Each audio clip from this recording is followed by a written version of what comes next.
এসো। কি রে মা, তুই এখানে কি লিখাইছস? স্যার, আপনি ওরে কই পাইলেন? মা, ভাই, আপনাকে মাথা খারাপ হয়ে গেছে। আপনি মা কাকে বলছেন?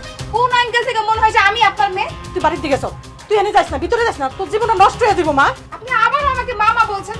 আপনার না মাথায় সমস্যা আছে। সৈকত, এইটা না তোমাদের বাড়ির কাজের বুয়া? তাহলে কাজের বুয়ার এত বড় সাহস কিভাবে হয় বাড়ির গেস্টের সাথে এভাবে কথা বলার? বুয়া, আই থিঙ্ক তোমার কোথাও ভুল হচ্ছে। ও আমার গার্লফ্রেন্ড, ওর সাথে আমার রিলেশন চলছে।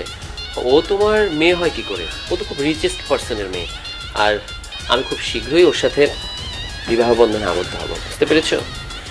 দেখ মা, মা তুই কিন্তু ভুল করতেছস, তোর জীবনটা নষ্ট হয়ে দিব মা। তুই আমার একটা কথা শুন মা, তুই আমার একটা কথা শুন। এই চুপ!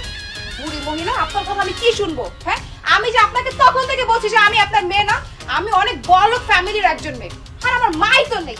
আমার বাবা আছে দুনিয়াতে। আমার বাবা একজন শিল্পপতি, আর আমি তার একমাত্র মেয়ে। শুনুন, আমার মনে হয় কি আপনার না মাথায় সমস্যা আছে। ডক্টরের কাছে যান, ট্রিটমেন্ট করান। আর আরেকটা কথা, এই দুনিয়াতে না একই চেহারার 7টা মানুষ আছে। এখন আমার মনে হচ্ছে কি আমার মতো চেহারার আপনারও মেয়ে আছে, তাই আপনি আমাকে মেয়ে মনে করছেন। তুই আমার কথাটা শুন মা, তুই ভিতরে যাস না, তোর জীবনটা নষ্ট হয়ে যাইব, তোর জীবনটা নষ্ট হয়ে যাবো মা। আমার কথাটা শুন মা, শুন মা, আমার একটা কথা শুন মা, তুই ভিতরে যাস না, তোর জীবনটা নষ্ট হয়ে যাবো মা। ছোট লোকের বাচ্চা, তোর এত বড় সাহস একটা কাজের বুয়া হয়ে আমাকে টাচ করলি? এই, এত সাহস তোর কি করে হয়? সৈকত, আমি না একটা জিনিস বুঝি না, তোমাদের বাড়ির কাজের বুয়া এত সাহস কিভাবে হয়? আর তুমি আমাকে এইভাবে ডেকে এনে একটা কাজের বুয়ার মাথায় অপমান করবে, এটা আমি কখনোই কল্পনা করতে পারি না। যাই হোক, আমি আর সময় নষ্ট করতে চাচ্ছি না। আমি ভিতরে ওয়েট করছি, তুমি আসো। যাও, তুমি যাও, ফ্রেশ হও, আমি আসছি। ঠিক আছে।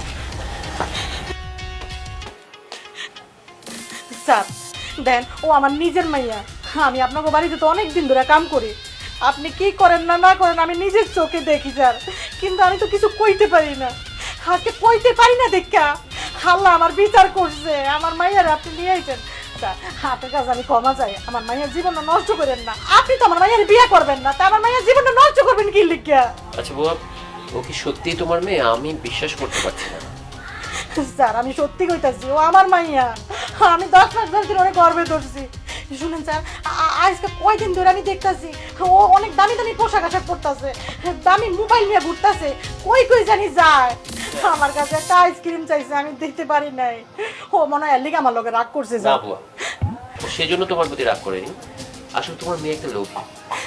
ওর সাথে আমার 6 মাসের পরিচয়। 6 মাস ওকে আমি ফোন দিয়েছি, নানান ড্রেস দিয়েছি, ভালো ভালো রেস্টুরেন্টে খাইয়েছি। এবং তুমি তো জানো মেয়েদের সাথে আমার সম্পর্কগুলো কেমন হয়। আমরা ধনী মানুষ, আমাদের অভিলাষের অনুষঙ্গ হচ্ছে এই মেয়েরা। অবশ্য আমি কখনো ওই ধরনের গরিব মেয়ের সাথে কখনো ইন্টিমেট হইনি, বাট তোমার মেয়েকে আমি বুঝতে পারিনি। তোমার মেয়ে আমার উপর দিয়ে গিয়েছে, সে নিজেকে এমনভাবে প্রেজেন্ট করেছে, আমি মনে করেছি সে অনেক ধনী।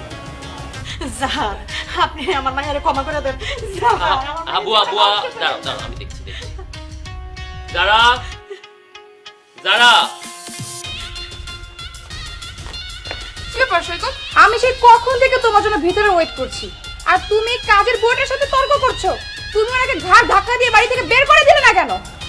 একদম তো অনেকক্ষণ যাবত তুমি অনেক কথা বলছো। তুমি সত্যি করে বলো তো, ইনি তোমার মা না?